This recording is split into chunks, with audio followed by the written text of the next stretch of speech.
término das eleições, início da transição do governo do presidente Bolsonaro para o governo do presidente eleito Luiz Inácio Lula da Silva. Bem, depois de tanta guerra, tanta polarização, tanta falta de respeito, tanto fake news, enfim, chegamos à conclusão, enfim, chegamos ao resultado. Não agradou a todos, faz parte de um processo democrático, mas agradou a maioria, que escolheu de novo o presidente Lula. Lembrando que essa polarização não é algo novo na política. A polarização é feita de propósito. Né? Por volta de 1990, por volta dos anos 90, foi mais intensificado esse costume de você utilizar o patriotismo amarrado à religiosidade para conseguir alçar, né, certas personalidades aos seus cargos públicos, ou seja, para que eles sejam eleitos. Isso aconteceu no mundo inteiro e ainda continua acontecendo. Fato é que nós precisamos dividir aquilo que é realmente necessário para a gente ou não. E também admitir que o processo democrático se diz exatamente sobre isso. Você escolhe o seu candidato e o próximo escolhe também. A maioria leva. Simples assim. Mas essas eleições ficarão marcadas na história brasileira por N motivos. Primeiro ponto, o primeiro presidente desde que começou, desde o início, né, do Instituto da Reeleição em 97, que não conseguiu ser reeleito. O primeiro, isso não havia acontecido. Enfim, o presidente Lula, reeleito, né, foi eleito outra vez pelo povo brasileiro, ganhou mais uma chance. O que vai acontecer daqui para frente? Ele tem vários desafios pela frente. O primeiro é o teto. O primeiro é o teto, para que ele consiga cumprir todas as suas promessas. O segundo é montar um ministério, montar uma equipe que seja eficaz, eficiente e efetiva, principalmente. Ele já está buscando amarrações com o Centrão, o que é normal. Centrão esse que também estava no governo Bolsonaro. Centrão esse que ainda vai continuar a partir de 2023 lá na Casa Bicameral, ou seja, no Congresso Nacional. Muitos falam que o governo do Lula vai ter muita dificuldade em lidar com a Casa Bicameral porque ela tem a maioria bolsonarista. Bem, de repente pode não ser dessa forma. Até porque os partidos que lá estão são partidos tradicionalmente de centro, ou seja, eles sempre fazem parte de um governo. Pode ser que não seja o contrário.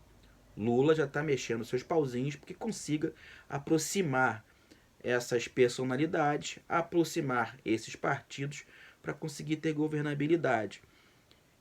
Claro, oposição é a coisa mais sadia que existe na política, desde que a oposição seja técnica, desde que a oposição não fique se preocupando em fazer fake news, em falar besteiras.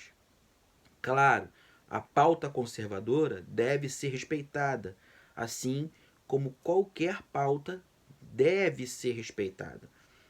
Eu falo de respeito, eu não falo de ataques.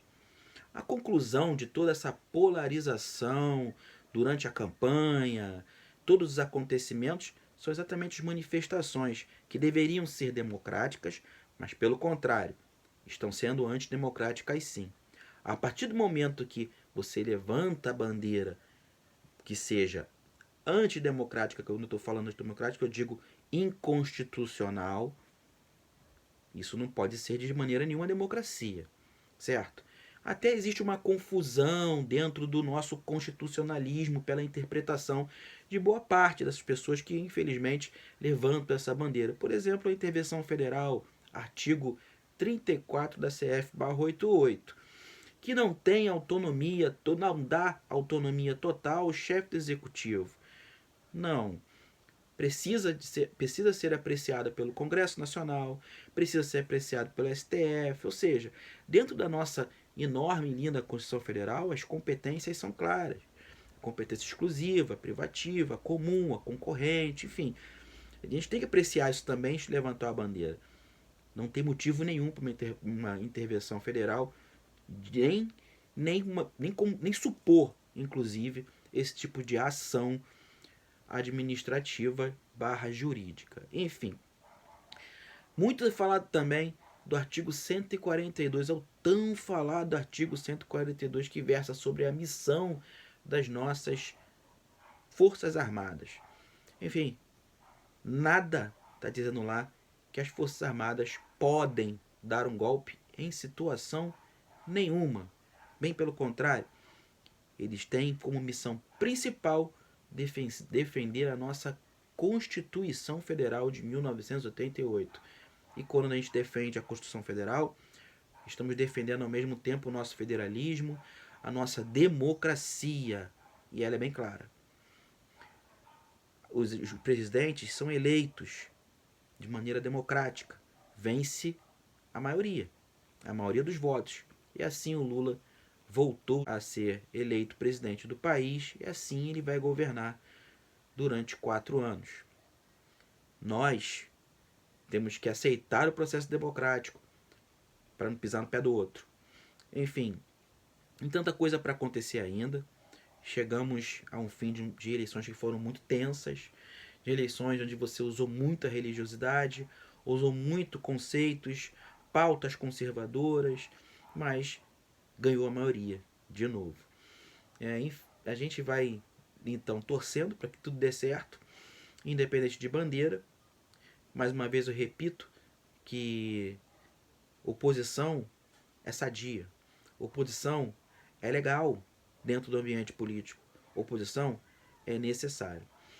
Eu gosto de contar a história, breve história de vida do Putin, para a gente fazer uma analogia com o Brasil. Putin, que com 16 anos de idade estava se alistando na KGB. Putin, que foi convidado, né, que começou sua vida política em São Petersburgo, e depois foi primeiro-ministro convidado pelo presidente, né? E depois foi eleito. Foi eleito presidente da Rússia, com grande saudosismo da época da antiga União Soviética. E olha o resultado. Ele vem, de alguma forma, tentando trazer de novo os países que faziam parte da antiga União Soviética à força.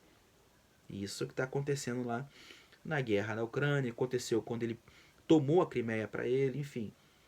O autoritarismo, né, o autocrata, ele sempre fomenta o saudosismo. E principalmente ele é apoiado pela própria população, assim como Putin foi apoiado. Durante muito tempo Putin foi um grande líder, né, da Rússia.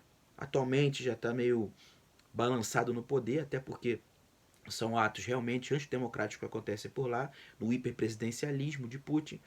E a gente leva em consideração o que poderia ter acontecido aqui no Brasil. Será que a extrema-direita vai sobreviver? Será que ela vai apagando? Bem, a democracia vem passando por várias avaliações no mundo inteiro. A gente tem que pensar em que tipo de democracia nós queremos. Eu, na minha humilde percepção, tenho o sonho de um dia ter uma democracia totalmente participativa, caminhando para a democracia direta. Tudo bem, é uma utopia, concordo, mas não deixa de ser uma vontade. Torço para que o país dê certo, torço para que nós fiquemos em paz, torço para que aconteçam modificações que sejam relevantes à sociedade brasileira, assim como já foi até falado pelo próprio presidente e modificado a maneira dele, a fala dele, pelo presidente Lula, presidente eleito, em relação à reestruturação na arquitetura do artigo 144, ou seja, nos órgãos de segurança pública é necessário que sejam mudados sim, que sejam reestruturados, que sejam modificados. Isso aconteceu e acontece independente de direita ou esquerda, isso faz parte da evolução social, afinal de contas o cidadão é que escolhe o que quer. E a maioria elegeu um presidente com todas as pautas que ele já vem carregando há muito tempo. Venceu a maioria.